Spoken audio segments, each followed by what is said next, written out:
നമസ്കാരം. എല്ലാവർക്കും പുതിയൊരു വീഡിയോയിലേക്ക് ഹാർദവമായ സ്വാഗതം.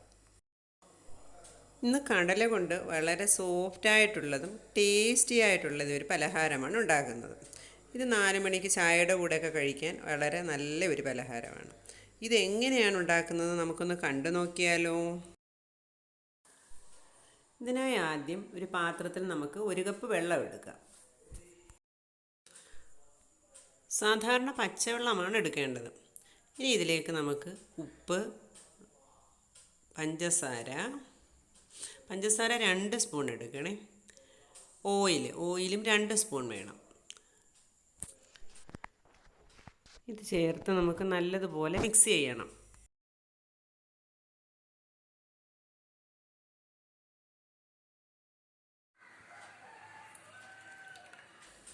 ഇനി അല്പം നാരങ്ങാ നീര് കൂടി ചേർക്കണം.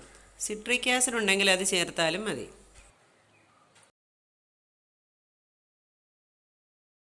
ഇതെല്ലാം കൂടി ചേർത്ത് നന്നായിട്ട് മിക്സ് ചെയ്യണം. ഏകദേശം ഒരു 3 മിനിറ്റോളം നന്നായിട്ട് മിക്സ് ചെയ്യുമ്പം ഇത് നന്നായിട്ട് പതഞ്ഞ് ഒരു വെള്ള കളറിൽ കിട്ടും. ഇനി അടുത്തതായി നമുക്കൊരു മിക്സിയുടെ ബൗളിലേക്ക് കടലയിട്ട് പൊടിച്ചെടുക്കാം. ഇത് നന്നായിട്ട് പൊടിയണം.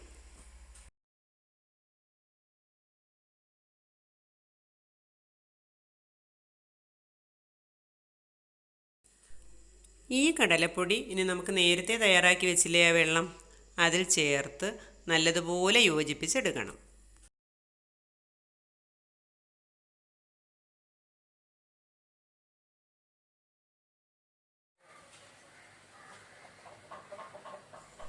ഇതിലേക്ക് അല്പം സോഡാപ്പൊടി കൂടി ചേർത്ത് കൊടുക്കുക.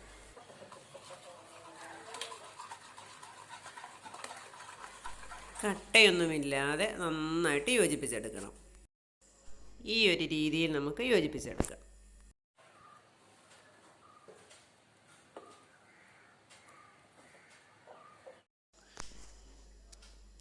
ഇനി ഇത് നമുക്കൊരു പാനിലേക്ക് മാറ്റാം.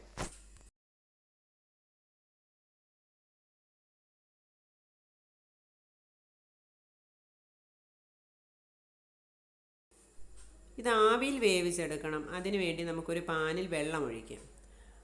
അതിൽ ഒരു സ്റ്റാൻഡ് വെച്ച് അതിൻ്റെ പുറത്ത് നമുക്ക് ഈ മിശ്രിതം വെച്ച് ആവിയിൽ വേവിച്ചെടുക്കാം.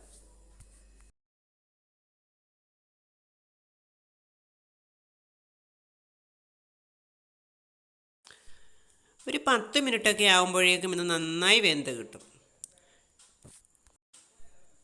അല്പം തണുത്തതിന് ശേഷം നമുക്കിതൊരു പാത്രത്തിലേക്ക് മാറ്റാം. ഇത് നമ്മൾ കടയിൽ നിന്ന് വാങ്ങുന്ന കടലപ്പൊടിയാണെങ്കിൽ നല്ല മഞ്ഞ കളറിലായിരിക്കും ഇരിക്കുന്നത്.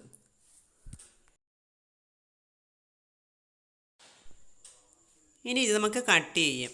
ഇത് വളരെ സോഫ്റ്റാണ്. ഇതാണിത് കട്ട് ചെയ്യുമ്പോൾ തന്നെ നമുക്ക് മനസ്സിലാവുന്നില്ലേ, നല്ല സോഫ്റ്റായിട്ടുള്ള ഒരു പലഹാരമാണിത്.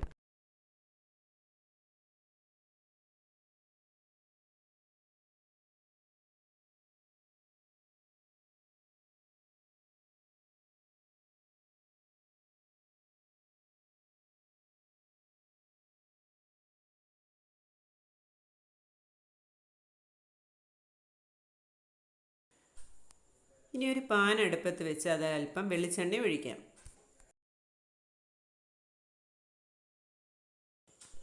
ഇനി ഇതിലേക്ക് നമുക്ക് അല്പം കടുക്, കറിവേപ്പില, പച്ചമുളക് എന്നിവ കൂടി ചേർക്കാം. ഇനി 1/2 കപ്പ് വെള്ളം ഒഴിച്ചു കൊടുക്കുക. ഇനി ഇതിലേക്ക് 1/4 കപ്പ് പഞ്ചസാര കൂടി ചേർത്ത് കൊടുക്കണം. ഇനി ഇത് നമുക്ക് ഈ കടലയുടെ പുറത്തേക്ക് ഒഴിച്ചു കൊടുക്കുക. ഇതിനൊരു പ്രത്യേക ടേസ്റ്റാണ് കേട്ടോ. മധുരമുണ്ട്, അല്പം എരിയുണ്ട്. ശരിക്കും നല്ലൊരു ഡിഷാണ്. ഇതെല്ലാവരും ഒന്ന് ട്രൈ ചെയ്ത് നോക്കണേ. ഈ ഒരു റെസിപ്പി ഇഷ്ടമായെങ്കിൽ പ്ലീസ് എല്ലാവരും ഒന്ന് സബ്സ്ക്രൈബ് ചെയ്ത് സപ്പോർട്ട് ചെയ്യണേ. വീണ്ടും ഒരു വീഡിയോയുമായി കാണും വരെ